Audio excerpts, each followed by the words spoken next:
महात्म्य ज्ञान के बिना भाव पुष्ट नहीं होता है।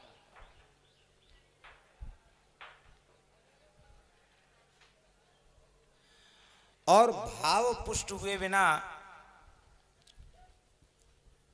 परमार्थ में गति नहीं होती। भाव का पोषण बहुत अनिवार्य है।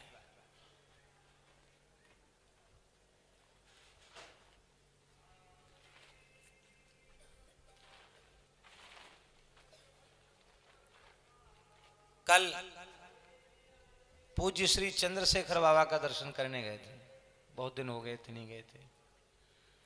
तो कल उन्होंने एक बड़ी अच्छी बात कही। उन्होंने कहा कि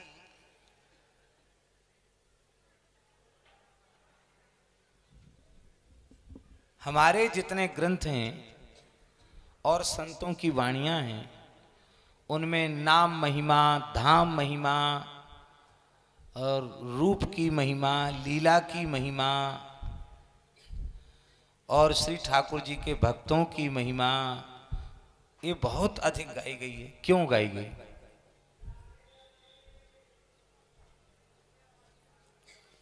तो उन्होंने कहा कि उसका मूल कारण ये है कि महात्म्य श्रवण के बिना भाव पुष्ट नहीं होता और महात्म्य श्रवण के बिना निष्ठा जागृत नहीं होती। और जब तक हमारी निष्ठा जागृत नहीं हुई है तब तक बात बनने वाली नहीं है।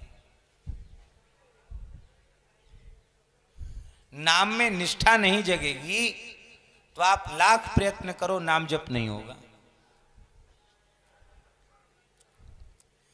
रूप और लीला में निष्ठा नहीं जगेगी तो न तो स्वरूप का ध्यान होगा न ही लीला का चिंतन बनेगा। ऐसे ही धाम के प्रति निष्ठा नहीं होगी तो धाम में रहकर भी जो धाम का स्वाद है वो नहीं मिलेगा।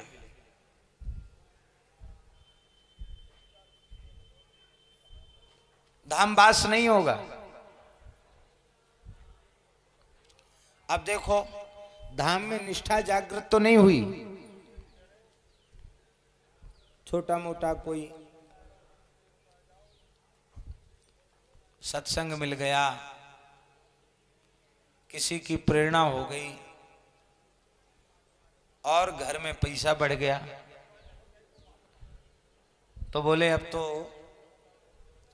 वृंदावन में फ्लैट बनाएंगे, फ्लैट खरीदेंगे और वहां रह करके भजन करेंगे। ये लोग सोचते हैं कि नहीं? और कोई ना कोई सत्पुरुष की प्रेरणा तो रहती ही है। उनकी प्रेरणा इस अर्थ में नहीं रहती कि तुम जगह छिका लो वृंदावन में आकर के, पर धाम निष्ठा मूल में जब नहीं होती है तो पैसा वाले लोग ब्रज में आकर गिरिराज जी में, वृंदावन में फ्लैट खरीद लेते हैं और उन फ्लैटों में 80-90% फ्लैट खाली ही पड़े रहते हैं। कल एक प्रेमी आकर के कह रहे थे, महाराज ये प्रेरणा की जाए तो कितनी अच्छी बात है। कम से कम अब जितने बन गए सो बन गए, अब आगे न बने। आगे अब जो भी भूमि पड़ी है उसमें ऐसे ही लताएं लगाई जाए, कितना अच्छा होगा।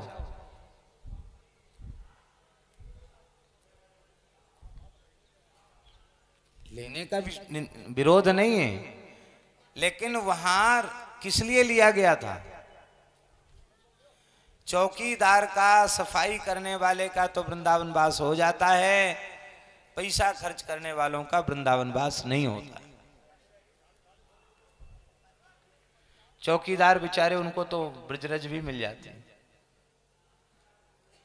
लेकिन बड़े बड़े सेठ साहूकार देश विदेश के, बड़े बड़े शहरों के और बड़ी बड़ी कोठियां बना देते हैं, यहाँ रह ही नहीं पाते हैं। इसलिए धाम में कोठी बना लेने से, फ्लैट बना लेने से धाम वास नहीं होता। और धाम में निष्ठा हो जाए तो किसी कुंज में पड़ के भी धाम वास हो जाएगा।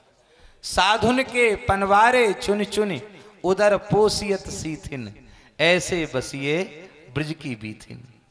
व्यास जी महाराज कहते संतों की पत्तल चुन करके उसमें से शीत प्रसाद लेकर के पेट भर लो। घूरिन पै के बीन चिन्हगटा, परित्यक्त वस्त्रों को यमुना जी में धो लो, गुदड़ी बना करके ओढ़ लो। ऐसे बसिए ब्रज की बीथिन। तो धाम वास के लिए भी धाम के प्रति निष्ठा अनिवार्य है। धाम निष्ठा नहीं होगी तो धाम वास नहीं होगा।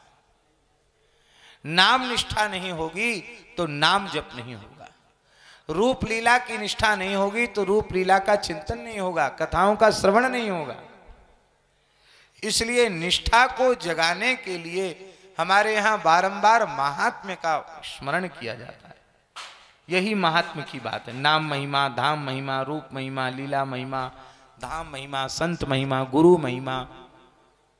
तो जिसकी भी महिमा हम सुनते हैं उसके प्रति हमारी निष्ठा का उदय होता है।